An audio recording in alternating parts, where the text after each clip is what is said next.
সরুন, ছাড়ুন বলছি, ছাড়ুন আমাকে। আপনি আপনার ওই কাজ নিয়েই ডুবে থাকুন। খবরদার বলছি, ছুবেন না আমাকে। অসহ্য বর্বর লোক একটা। অর্ণ বিন্দুর বাচ্চামো দেখে শব্দ করে হেসে ফেলল। বিস্মিত হয়ে বিন্দু ঘুরে তাকাল। সে কি সত্যিই দেখছে? লোকটা হাসছে, তাও এভাবে।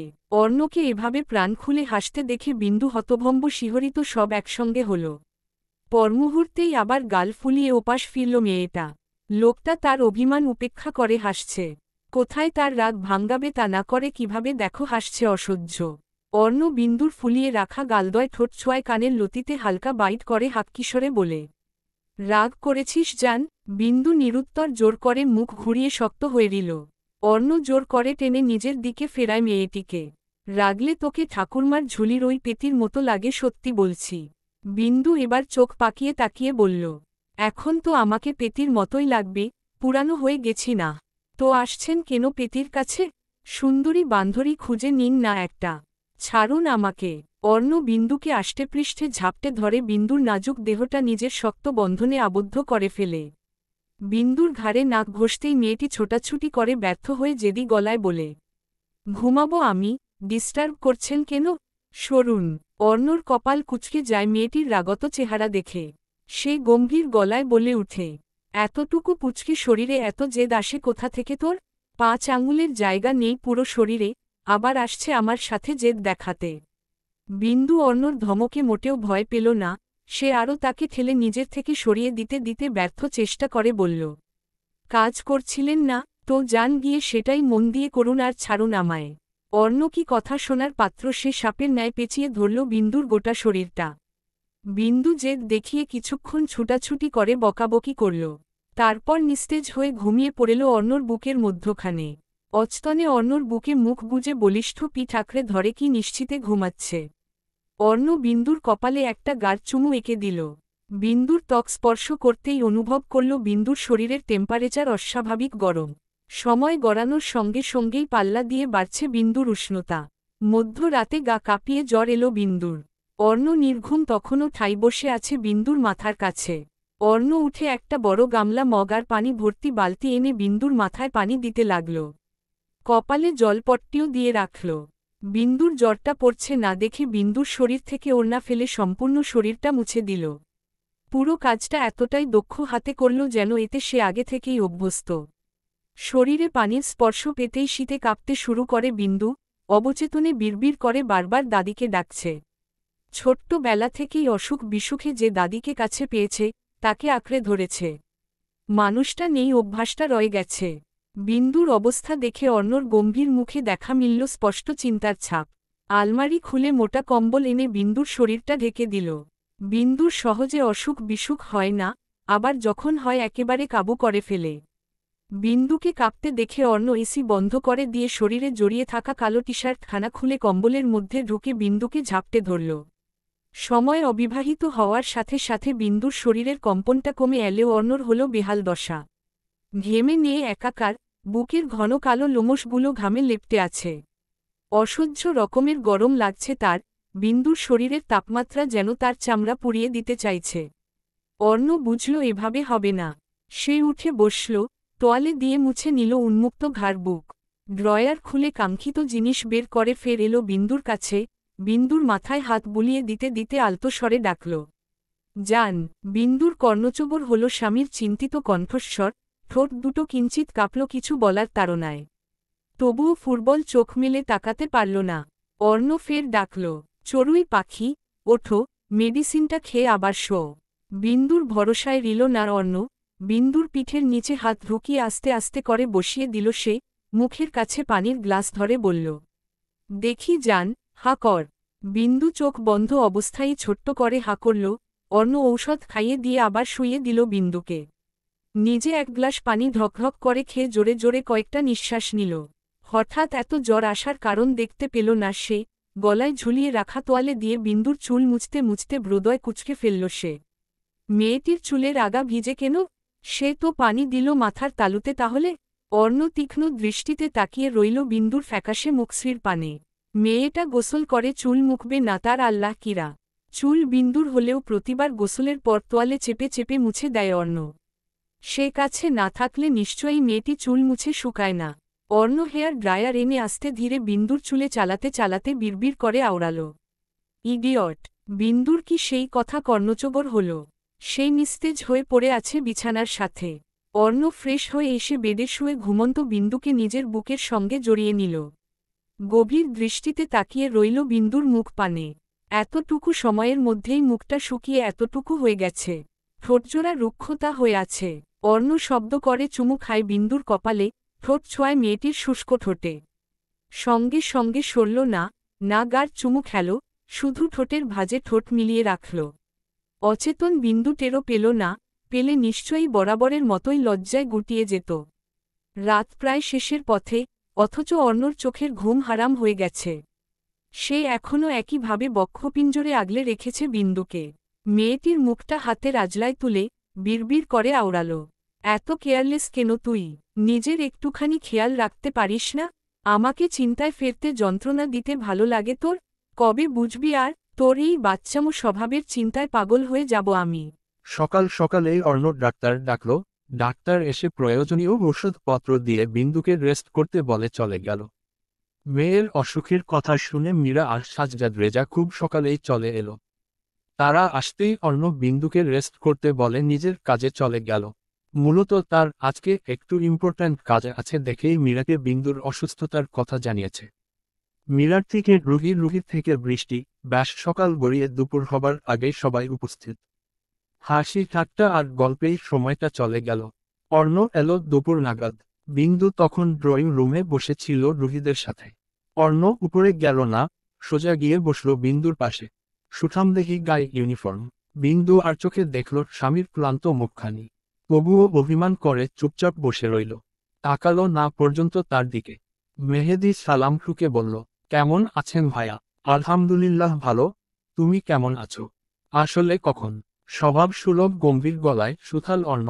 মেহেদী অর্ণর সামনে আসলে একটু অকওয়ার্ড ফিল করে। নিজের পুরানো কর্মের জন্য ইতস্তত বোধ করে। তবে অর্ণর স্বাভাবিক আচরণ ওকে সহজ হতে সাহায্য করে। আগের কথা মনে পড়লে হাসি পায় তার। ভাগ্যিস বৃষ্টি তার ভালোবাসায় যন্ত্রণা ভুলিয়ে দিয়েছে, নয়তো একাকী ভালোবাসার যন্ত্রণা এখনো ছটফট করত। মেহেদী নিজেকে ভাগ্যবান পুরুষ মনে করে বৃষ্টিকে স্ত্রী হিসেবে পেয়ে। অর্ণর কথা শুনে মাথা নাড়ল মেহেদী। আছি আলহামদুলিল্লাহ, এই তো 10টা-11টার দিকে এসেছি। অর্ণ বিন্দুর ফুলিয়ে রাখা গালদয়ে চাপ দিয়ে বিন্দুর মুখটা নিজের দিকে টেনে নিয়ে কপাল কুঁচকে বলল, এর দুটোর প্রবলেম কি? এরা এভাবে বেলুনের মতো ফুলে আছে কেন? সবার সামনে বিন্দু বিস্মিত হয় অর্ণর এমন আচরণে। অর্ণ বরাবরই নিজের ব্যক্তিগত বিষয়ে একান্ত গোপনীয়তা বজায় রাখতে পছন্দ করে। আচমকা এমন কাণ্ডে বিন্দু কিঞ্চিত লজ্জা পেল। বৃষ্টি আর রুহি মিটমিট করে হাসছিল। অতঃপর বৃষ্টি ঠাট্টা করে বলল, ওরা আপনার আদর চায় ভায়া। অর্ণ কপাল গুটিয়ে বিন্দুর পানে চেয়ে গম্ভীর গলায় সুথাল, সত্যি? বিন্দু আঁখি পল্লব ঝাপটে গালদয় ফুলিয়ে বলে, একদম না, ওরা আপনার থেকে কিচ্ছু চায় না। আপনি আপনার কাজে যান তো বিরক্ত করেন না। কণ্ঠে স্পষ্ট অভিমান। অর্ণ পাত্তা দিল না সেটা। সে বিন্দুর কপালে হাত রেখে টেম্পারেচার চেক করে দেখতে দেখতে শীতল গম্ভীর গলায় প্রশ্ন ছুড়ল সে, দুপুরে খেয়েছ? বিন্দু কথা বলল না। সে যে বেজায় অভিমান করছে। এতই যখন চিন্তা তাহলে তাকে রেখে গেল কিভাবে? রুহি বলে উঠল, ফুল রাগ করেছে ভায়া, খায় উনি। আজকে কি না গেলে হতো না? অর্ণ তীক্ষ্ণ দৃষ্টিতে বিন্দুর পানে চেয়ে চোয়াল শক্ত করে বলল, তোর ফুলের কাছে বসে থাকা ছাড়াও আমার অনেক কাজ আছে। অর্ণর কথা শেষ হবার পর মীরা আর সাজেদা বেগম এলো। সাজেদা বেগমকে একা রেখে আসবে তাই তাকেও সঙ্গে করে নিয়ে এসেছে রুহি। মীরা অর্ণকে বলেন, কখন থেকে কয়টা খেয়ে ঔষধ খেতে বলছি, মেয়েটা কথাই শুনছে না। তুমি বলে দেখো, তোমাকে কি এখনই খাবার দিব? অর্ণ উঠে দাঁড়ালো, সিঁড়ি বেয়ে উপরে যেতে যেতে বলল, খাবারটা কষ্ট করে উপরে পাঠিয়ে দিন, রুমে আসো চড়ুইকুই। বিন্দু তত্তারামি করে বসেই রইল যেন সে শুনতাই পায়নি। মেয়েকে বসে থাকতে দেখে মীরা বললেন, বসে আছিস কেন? যা রুমে যা। বিরক্ত হয়ে উঠে চলে গেল। বৃষ্টি মেহেদীর দিকে তাকিয়ে বলল, দেখছো বউকে কিভাবে ভালোবাসতে হয়? শিখে রাখো ভাইয়ার কাছ থেকে। গম্ভীর গলায় কথা বললেও কথাগুলোতে থাকে অগাধ ভালোবাসা আর অধিকার। মেহেদী ছোট ছোট চোখে তাকিয়ে বলল, কেন, আমি কি তোকে কম ভালোবাসি? এভাবে তো বাসনা। এক এক জনের ভালোবাসার ধরন এক এক ধরনের। তার মতো আমি চাইলেও হতে পারবো না, তাছাড়া তার মতো ভালোবাসতে যাবই বা কেন? আমার ভালোবাসায় কি তোর হচ্ছে না? মেহেদির কথা শুনে বৃষ্টি মুখ লটকে বলে, না হচ্ছে না, আরো দ্বিগুণ বাড়িয়ে দিতে হবে। মেহেদি দুষ্টু হেসে বৃষ্টির কোমর পেঁচিয়ে কাছে টেনে বলে, ধরলে তো সারা দেশের কান্না কাটি শুরু করে দিস, আবার বলিস হচ্ছে না। ফাঁকা রুমে চল, তোকে একটু ডুব দিয়ে আনি আবার ভালোবাসার উন্মাদনায়। উহু উহু, ভাই আমিও আছি এখানে, একটু তো শরম কর। ডুবিস ভাসিস সমস্যা নাই, কথা হচ্ছে একটু চিপায় গিয়ে নে। রুহির কথা শুনে বৃষ্টি লজ্জায় ছিটকে দূরে সরে যায়। মেহেদি কিছুটা অপ্রস্তুত হলেও নিজেকে সামলে স্বাভাবিকভাবে বসে। রুহি যে এখানে আছে তারা ভুলেই গিয়েছিল। রুহি উঠে যেতে যেতে টিটকারি কেটে বলল, আমিই যাই, নয়তো তোদের উত্তেজনার ঢেউয়ে ভেসে যেতে পারি। রুহি যেতেই বৃষ্টি মেহেদির বাহুতে চাপড় মেরে বলল, দিলে তো মেয়েটাকে ভাগিয়ে। আশ্চর্য, লজ্জার কি আছে? ও কি সিঙ্গেল যে এসব বোঝে না? ওরা বুঝি সাধু কিছু করে না? বৃষ্টি মেহেদির গায়ে কুশল মেরে বলল, অসভ্য বেলাজা ব্যাটা, আজকাল কিছুই মুখে আটকায় না। না থাক বসে একা একা, অভদ্র বেটা ছেলে। বিন্দু রুমে এসে দেখল অর্ণ গোসল করে বেরিয়েছে। লোকটা এত তাড়াতাড়ি গোসল করল কি করে? বিন্দু বুঝল অর্ণর তাড়া আছে, হয়তো কটা খেয়েই চলে যাবে। এমন প্রায় সময়ই হয়। ততক্ষণে দুজনের খাবার দিয়ে গেছে রুহি। অর্ণ টি শার্ট আর ট্রাউজার পরে খাবার খেতে বসল। চিংড়ি মাছ ভুনা, গরুর মাংস, করলা ভাজি। চিংড়ি মাছে বিন্দুর অ্যালার্জি, তাই সেটা উঠিয়ে রাখল অর্ণ। মাংস দিয়ে থালার একপাশে মেখে বিন্দুকে ডাকল, খেতে বসো চড়ুই, আমার সময় কম, কথা যেন দ্বিতীয়বার রিপিট করতে না হয়। বিন্দু সত্যি সত্যিই অর্ণর সামনে গিয়ে বসল। অর্ণর হাতে খাওয়া কি করে মিস করতে পারে? অর্ণ ভাত মুখের কাছে ধরতেই বিন্দু হা করে ভাত নিল গাল ভরে। অভিমান নিম পাতার বড়ির সাথে করছে, ভাতের সাথে তো নয়। 2-3 লোকমা খেয়ে আর খেল না মেয়েটা, মজা লাগছে না, ভাত মুখটা কেমন তেতো হয়ে গেছে। অর্ণ বোঝে তাই জোর করে না, নিজে একটু খাবারটুকু শেষ করে উঠে ড্রয়ার থেকে বিন্দুর ঔষধ বের করে এনে দেয় বিন্দুর হাতে। বিন্দু বিনা বাক্য ভদ্র বাচ্চার ন্যায় খেয়ে নিল সেটা।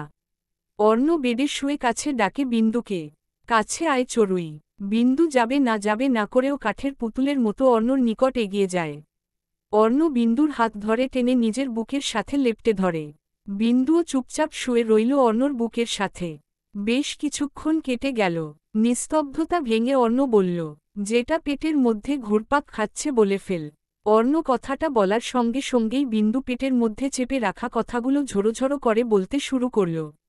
সারাদিনে একটা ফোন পর্যন্ত করোনি, 1 মিনিট ফোন বা মেসেজ করে কেমন আছি জিজ্ঞেস করার সময় হয়নি আপনার? আপনার হৃদয়টা এত পাষাণ কেন কর্নেল সাহেব? বড্ড অভিমান মেশানো বিন্দু বাণীটুকু। অর্ণ অবাক হল না, সে যে এই মেয়েটার আগাগোড়া পুরোটাই চিনে। সে দুম করে শ্বাস নিয়ে বলল, অযাচিত রাগ করে নিজের ক্ষতি করছিস কেন চড়ুই পাখি? তুই জানিস না আমি কতটা ব্যস্ততায় থাকি। তারপরও যে একটু সময় পেলেই ছুটে বাসায় আসি। কার জন্য আসি?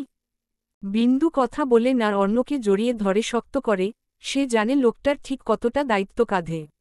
অর্ণ হাতের কবজিতে থাকা ঘড়িতে চোখ বুলিয়ে বলল, আজকে হাতে সময় কম, ইম্পর্ট্যান্ট কাজ আছে। এখন একদম বাহিরে যাবি না, চুপচাপ ঘুমাবি, ঠিক আছে? আমি তাড়াতাড়িই চলে আসব। অর্ণ বিদায় নিয়ে চলে গেল। বিন্দু মন খারাপ করে, তবে অর্ণর এই আদুরি স্পর্শ, নরম সুর, অভিমান গলে জল হয়ে গেল। অর্ণ যে গুরুত্বপূর্ণ কাজ রেখে তার কাছে এসেছে বুঝতে পেরে আনন্দিত হল তনুমন। আর এতেই যেন ভালো লাগার আবেশ ছড়িয়ে পড়ল অসুস্থ দেহমনে। গোধূলি বেলায় মারিদ আর তার বউ এলো অর্ণর বাসায়। অর্ণ, মেহেদি আর মারিদ ড্রয়িং রুমে বসে আছে। বৃষ্টি, রুহি, বিন্দু আর মারিদের স্ত্রী গল্পে মশগুল। দিনের আলো ফুরিয়ে বাহিরে সন্ধ্যা ঘনিয়ে আসছে।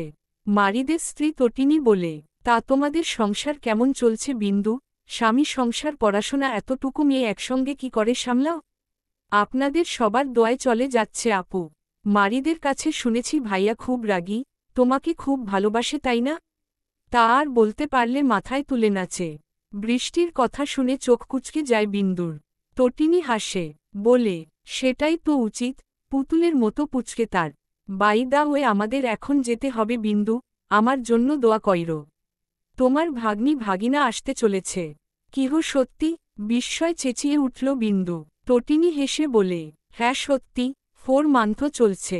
আপনাদের তো বিয়ে হয়েছে বেশি সময় হয়নি, এত তাড়াতাড়ি বাবু নিলেন যে।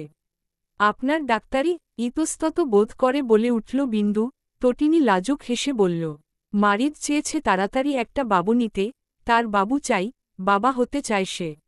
বাবু ভূমিষ্ঠ হোক, সুস্থ হয়েই না হয় একেবারে কাজে জয়েন হলাম, ক্ষতি কি? বিন্দু কি যে খুশি হল তটিনীর বাবু শুনে। সন্ধ্যায় আর যেতে দিল না তাদের। ধরে বেঁধে সব কটাকে রেখে দিল। ড্রেসিং টেবিলের সামনে দাঁড়িয়ে আছে রুহি। ঘাড়ের পেছনে চুল বেঁধে আছে চিকন সোনার চেনের সাথে। কতক্ষণ ধরে টেনে টুনেও খুলতে পারছে না। জোরে টানলে যদি ছিঁড়ে যায় তাই রিস্ক নিল না। চেনটা বাসর রাতে সাদি দিয়েছে, বহু মূল্যবান এটা তার কাছে।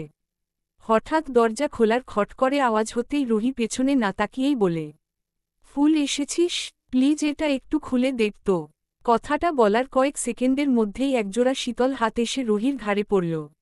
রুহি স্বস্তির নিঃশ্বাস ফেলে আয়নায় তাকাতেই চমকালো, থমকালো। বিস্ময় অভিভূত হয়ে বড় বড় চোখ করে বলে, তুমি? সাদি রুহির পেটের দুপাশে হাত দিয়ে চাপ দিয়ে একদম নিজের সাথে মিশিয়ে নিল। রুহি ফের অবাক হয়ে বলে উঠল, তুমি এত রাতে? কেন আসতে পারি না? আমাকে দেখে খুশি হওনি? চলে যাব। রুহি ঘুরে সাদির গলা জড়িয়ে ধরে বলল, এই না না, আমি তো জিজ্ঞেস করছি, তুমি আসবা বলে আসলে না যে। হঠাৎ উদ্ধৃতি চিহ্ন সারপ্রাইজ দিতে আসলেন? তুই খুশি হসনি? খুব সারপ্রাইজ হয়েছি, বড্ড খুশি হয়েছি। রুহির কথা শুনে সাদি ঘড়ির দিকে তাকালো। রাত 11:59 সে বলে, চোখটা বন্ধ কর জানেমান। কেন? করতে বলছি কর। সত্যি সত্যিই রুহি চোখ বন্ধ করে দেয়। সাদি একটি রিং রুহির ডান হাতের আঙুলে পরিয়ে দিতে দিতে বলল, হ্যাপি বার্থডে জানেমান। রুহি হতভম্ব হয়ে তাকিয়ে আছে ডায়মন্ডের রিংটার দিকে। অবাক হয়ে বলে, আজকে আমার জন্মদিন। হায় আল্লাহ, আমার তো মনেই নেই। আপনি ছাড়া সবার মনে আছে, আমি বারণ করেছি কাউকে উইশ করতে। আমার বউকে আমি আগে উইশ করব। পছন্দ হয়েছে এটা? রুহি হাত নেড়ে চেড়ে দেখে বলে, খুবই সুন্দর। থামে রুহি, পুনরায় বলল, এতটা পথ জার্নি করে এসেছ, যাও ফ্রেশ হয়ে আসো, আমি খাবার নিয়ে আসি। রুহি রুম থেকে বের হতে নিলেই সাদি টেনে ধরে, এত দূর থেকে এসেছি কি ভাত খেতে? ভাত খাবে না তাহলে কি খাবে? অবাক হয়ে জিজ্ঞেস করে রুহি। সাদি রুহির ঠোঁট ঠোঁট ছোঁয়ায় অকপট স্বীকারোক্তি দেয়, তোকে খাবো। রুহি লজ্জায় লাল হয়ে গেল। আমতা আমতা করে বলল, ফ্রেশ হয়ে আসো আগে। সাদি রুহির ঘাড়ে নাক ঘষতে ঘষতে বলল, একেবারে হব, বহুদিন ধরে উপোস আমি, খবরদার বাধা দিবি না, হাঁপানি রোগী। তোকে পুরোপুরি কাছে পাওয়ার জন্য আমি আর ওয়েট করতে পারছি না। রুহি লজ্জায় হাঁসফাঁস করে বলল, সকালেই চলে যাবে? আম্মুর সাথে দেখা করবে না? দেখা করেই এসেছি। খুব সকালে যাব, তখন দেখা হবে না। খেয়েছিলে কিছ? বাকিটুকু শেষ করতে পারে না মেয়েটি। সাদি রুহিকে কোলে নিয়ে বিছানায় শুইয়ে দিতে দিতে বলল, হুস কোনো কথা নয়, আজকে রাতটা শুধু আমার। পৃথিবীর সমস্ত চিন্তাভাবনা ঝেড়ে চুপচাপ আমাকে অনুভব কর, হাঁপানি রোগী। রুহি সত্যিই আর টু শব্দটি করে না। সাদির আহ্বানে সাড়া দিয়ে জনেই পবিত্র মিলনে আবদ্ধ হল। বিন্দুর জ্বরটা পুরোপুরি না গেলেও আগের থেকে অনেকটাই কমেছে। একদিনেই কেমন মুখটা শুকিয়ে গেছে, শরীরটা কেমন আবার গরম হয়ে উঠেছে। রাতের মেডিসিন খেয়ে ঘুমানোর জন্য শুয়েছে, কিন্তু কিছুতেই ঘুম ধরা দিচ্ছে না। বিন্দু উঠে বসে অর্ণ সোফায় বসে কিছু ফাইল দেখছে। চেহারা অতিরিক্ত গম্ভীর, দেখেই মনে হচ্ছে খুব গুরুত্বপূর্ণ কিছু দেখছে। বিন্দু বিছানা থেকে নেমে পিলপিল পায়ে অর্ণর পাশে গিয়ে বসে কিছুক্ষণ চেয়ে চেয়ে অর্ণর কাজ দেখে। অর্ণ এতটাই মগ্ন যে সে ছাড়া কারো অস্তিত্বই নেই এখানে, এমন ভাব। বিন্দু রিনরিনে গলায় ডাকে, শুনছেন? শুনছি। ফাইলে চোখ রেখেই শীতল গলায় বলে উঠল অর্ণ। বিন্দু গালে হাত দিয়ে ভাবুক গলায় বলে, আমাদের একটা বেবি হলে কেমন হয় কর্নেল সাহেব? খুবই বাজে। অর্ণর এইরূপ ওর শুনে বিন্দুর মনটা খান খান হয়ে গেল। সে ভেবেছে অর্ণ বেবির কথা শুনে খুব খুশি হয়ে নাচতে নাচতে রাজি হয়ে যাবে। লোকটা যে নির্দয় ভুলে গিয়েছিল সেট। বিন্দু টিপটিপ করে তাকিয়ে দৃঢ় গলায় বলল, আমি কিন্তু সিরিয়াস। অর্ণ এবার ফাইল থেকে চোখ সরিয়ে বিন্দুর পানে চেয়ে গম্ভীর গলায় শুধাল, আমি কি রসিকতা করছি? গিয়ে ঘুমাও, বিরক্ত করো না। বিন্দু গেল না, তোত্তারামি করে বলল, আমার বেবি চাইট। বেবি কি মামা বাড়ির মোয়া? চাইলেই হয়ে গেল, যখন সময় হবে এমনিতেই হবে। এখন বিরক্ত না করে যাও। বিন্দুর এত কিছু বোঝে না। মারিদের বিয়ে হয়েছে সেদিন অথচ তাদের বেবি হচ্ছে, তাহলে তার কেন হবে না? এই চিন্তায় চোখে ঘুম আসে না না বেচারির। বিন্দু মৃদু গলায় বলল, তটিনী আপুর বেবি হবে শুনেছেন? অর্ণ কাজে ফাঁকে ছোট করে বলল, তাদের বিয়ে হলো সেদিন, অথচ তারা মা বাবাও হচ্ছে, আমিও মা হতে চাই। আল্লাহর কাছে চাও। অর্ণর এমন নির্লিপ্ততা ভাবভঙ্গি পছন্দ হল না বিন্দুর। তবুও শান্ত স্বরে বলল, চেয়েছিলাম দিচ্ছে না, এখন আপনি দিন। আচ্ছা এখন ব্যস্ত আছি, ডিস্টার্ব করো না, পরে অর্ডার করে দিব। অর্ডার করে দিব? অর্ডার করবে মানে কি? বাবু কি অর্ডার করে? লোকটা তার সাথে মজা করছে। তার চাওয়াটাকে ছোট চোখে দেখছে।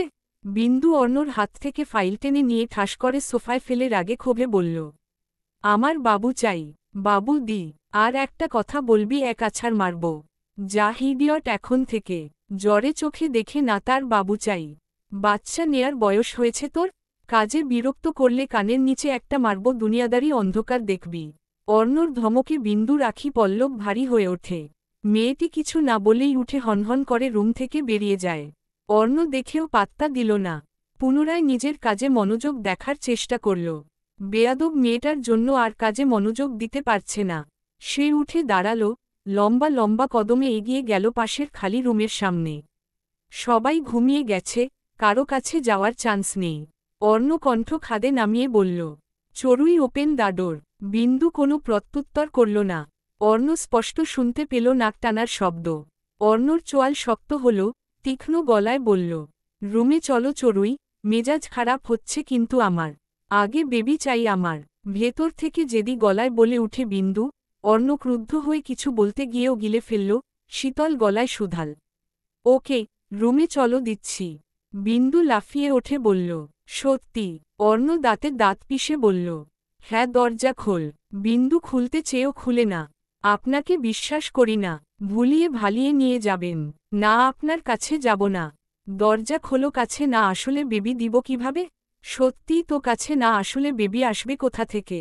বিন্দু দরজা খুলতেই অর্ণ বিন্দুর নাজুক দেহটা কোলে তুলে নিয়ে হাঁটা দিল নিজের রুমে। ফোকা ফোকা আলোটা নিভিয়ে ড্রিম লাইট জ্বালিয়ে শুয়ে পড়ল বিছানায়। বিন্দুর কপাল কুঁচকে এলো। অর্ণ কি ঘুমাচ্ছে? সে যে বলল বেবি দিবে। বিন্দু অর্ণকে ঠেলে বলল, আমার বাবু চাই। আপনি বলেছিলেন দিবেন। অর্ণ বন্ধ চোখের পাতা খুলে তাকালো, শান্ত গলায় বলল,